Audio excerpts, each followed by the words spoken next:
Centrally sponsored schemes என்று சில திட்டங்கள் இருக்கின்றன. அதாவது ஒன்றிய அரசின் நிதி ஆதாரத்தோடு நடைபெறுத்தப்படக்கூடிய சில திட்டங்கள். அப்படிப்பட்ட திட்டங்களில் குறிப்பாக 100 நாள் வேலை திட்டம் வருகின்றது. பிரதம மந்திரி வீடு கட்டும் திட்டம், கிராமப்புற நகர்ப்புற திட்டங்கள். அது மாதிரி சர்வ சிக்ஷா அபியான் என்று பள்ளிக்கூடங்களிலே மாணவர்களுக்கான ஒரு திட்டம். இதில் 60-40 விழுக்காடு இருவருக்கும் பங்கு உண்டு. 40 விழுக்காடு பங்கினை மாநில அரசு செலுத்தி இந்த திட்டங்களை முறையாக செயல்படுத்துகிற போது ஒன்றிய அரசு விடுவிக்க வேண்டிய அந்த 60 விழுக்காட்டை விடுவிப்பதில்லை. குறிப்பாக இன்றைக்கு மிக முக்கிய பிரச்சனையாக பேசப்பட்டு வருவது இந்த SSA என்று சொல்லப்படுகின்ற கல்வித்துறை தொடர்பான ஒன்று. அதை அவர்கள் தராததற்கு காரணம் புதிய கல்விக் கொள்கையை தமிழ்நாடு ஏற்றுக்கொள்ளவில்லை என்று. ஆம், ஏற்றுக்கொள்ளவில்லை, நாங்கள் ஏற்றுக்கொள்ள தயாராக இல்லை. காரணம், அதில் எங்களுக்கு பலவிதமான கருத்து வேறுபாடுகள் இருக்கின்றன, உடன்பாடு இல்லாத பல அதில் இருக்கின்றன. கல்வி என்பது இந்திய நாட்டின் அரசியல் சட்டத்தின் பொதுப்பட்டியலில் இருக்கிறது. ஒத்திசைவு என்று சொல்வார்கள், பொதுப்பட்டியலில் இருக்கிறது.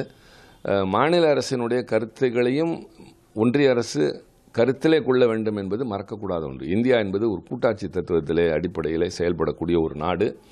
அதை அரசியல் சட்டத்தை உருவாக்குகிற போது அதில் இருந்த நிபுணர்கள் எல்லாம் கலந்து பேசி விரிவாக பல்வேறு கருத்துக்களை எடுத்து வைத்து அந்த அடிப்படையில் தான் உருவாக்கப்பட்டிருக்கிறது. இங்கே எதையும் ஒன்று என்று கொண்டு வர முடியாது. நாடு என்பது ஒன்று என்கிற போது அது வேற்றுமையில் ஒற்றுமையை காணுகிற நாடு. மொழியால், மதத்தால், இனத்தால், கலாச்சாரத்தால், பண்பாட்டால், பல்வேறு காரணங்களினால் பல்வேறு தரப்பினர் இருந்தாலும் கூட நாம் ஒன்றுபட்டு வாழ்கிறோம். நாம இருக்கிறோம். அதைத்தான் சொல்கிறோம் யூனிட்டி இன் டைவர்சிட்டி, வேற்றுமையில் ஒற்றுமை என்பதை.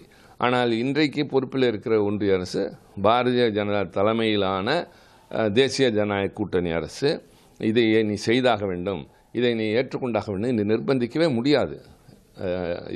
லைக் தி யூனியன் கவர்மெண்ட் எங்களுக்கும் ஒரு, அதாவது சாவரனிட்டி என்று சொல்வார்கள், சூப்பர்மெசி இருக்கிறது. எங்களுடைய சட்டப்பேரவையில் நாங்கள் நிறைவேற்றுகிற தீர்மானம் என்பது மக்களால் தேர்ந்தெடுக்கப்பட்ட பிரதிநிதிகளும் மக்களால் உருவாக்கப்பட்ட அரசாங்கமும் முன்வைக்கின்ற ஒரு கருத்தினை, தீர்மானிக்கின்ற ஒன்றினை நிராகரிக்கிற அதிகாரம் அவர்களுக்கு கிடையாது.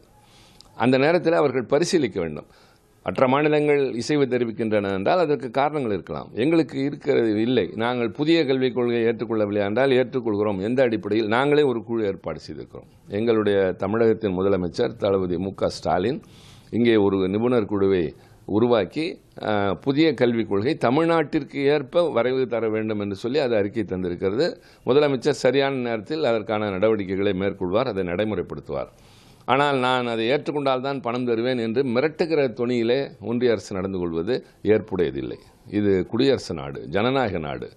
மாநிலங்கள் ஒன்று சேர்ந்த ஒன்றுதான் இது. அதாவது அரசியல் சட்டத்தினுடைய முதல் வார்த்தையே India, that is Bharat shall be a union of states என்று தான் வரும்.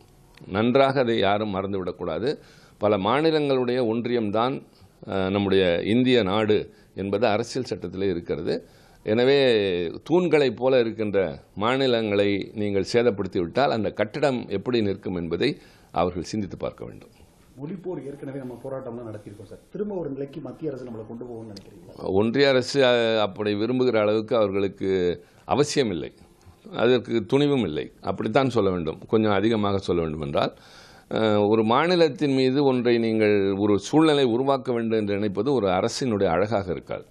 எனவே அவர்கள் போரை உருவாக்குகிறார்கள் என்று உங்கள் கூட கேள்விக்கு நான் ஆம் என்றோ இல்லை என்றோ சொல்வேன். ஆனால் ஒரு அரசினுடைய தன்மையையும் அதனுடைய உயர்வு தன்மையும் அது வேறு மாதிரி கோணத்தில் கொண்டு சென்றுவிடும்.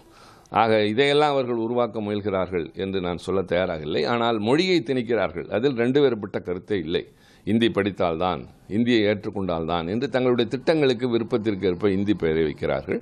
நாங்கள் ஏற்றுக்கொள்ள மாட்டோம் என்பது எங்களுடைய நிலைப்பாடு. நீ படித்தாக வேண்டும் என்பது அவர்களுடைய கருத்து. உதாரணத்திற்கு, எங்கள் மீது வைக்கப்படுகின்ற குற்றச்சாட்டை நாங்கள் யாரையும் இந்தி படிக்க விடுவதில்லை என்பது கிடையவே கிடையாது.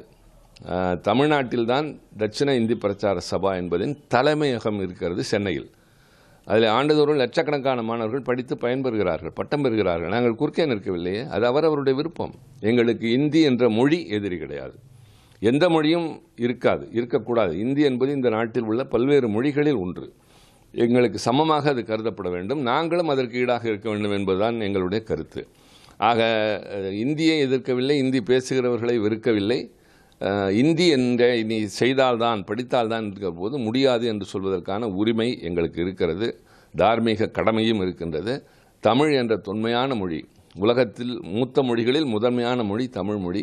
அப்படிப்பட்ட மொழியை நாங்கள் ஒரு 200-300 ஆண்டுகளுக்கு முன்னால் முறையாக எழுத்து வடிவம் கூட இல்லாத ஒரு மொழி ஆதிக்கம் செலுத்த நினைக்குமேனால் ஏற்க வேண்டும் என்ற அவசியம் தமிழனுக்கும் இல்லை, தமிழ்நாட்டிற்கும் இல்லை, தமிழ் மொழிக்கும் இல்லை.